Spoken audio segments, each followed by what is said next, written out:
Hi, I'm Dennis O'Brien, President of PECO. Welcome to Valley Forge National Historical Park. We're proud to make Valley Forge even more fun and accessible for you and your family. So sit back and enjoy this episode of PECO's Podcast Through History.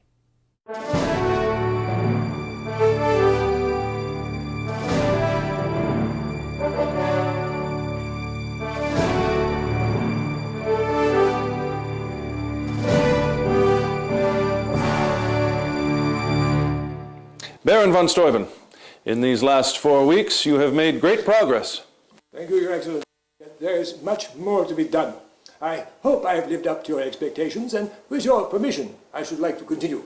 Baron, you have exceeded my expectations. Therefore, I have decided to appoint you Inspector General of the entire Continental Army. You have full authority to proceed with your training. Thank you, Excellency. I shall proceed at once. Your Excellency, you seem preoccupied. I see that there is some hope with General von Steuben, but unless we receive assistance from your country soon, I don't see how we can continue.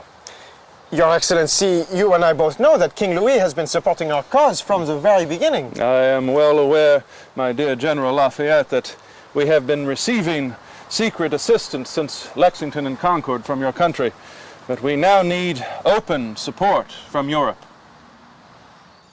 Secret help from the French? Since Lexington and Concord? Yeah, remember from the last episode? This revolution is a big deal all over Europe.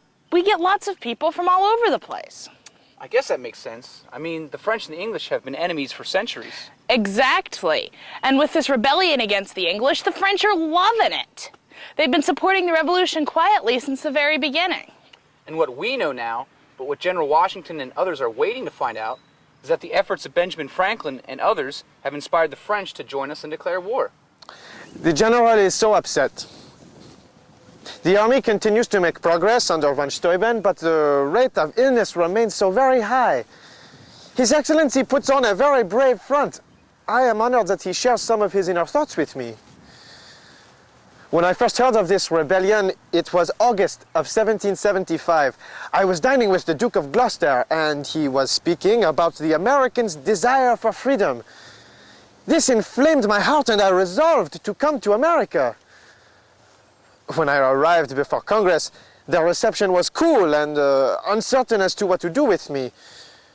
Who is this Frenchman? Who is this son of a noble family who wishes to overthrow this monarch? And I know what you will say. And so young, too. Yes, it is true, I am 20 years old. I was 19 when I arrived. I am young enough to be General Washington's son. Indeed, our relationship is such that I consider him a father, as part of my family.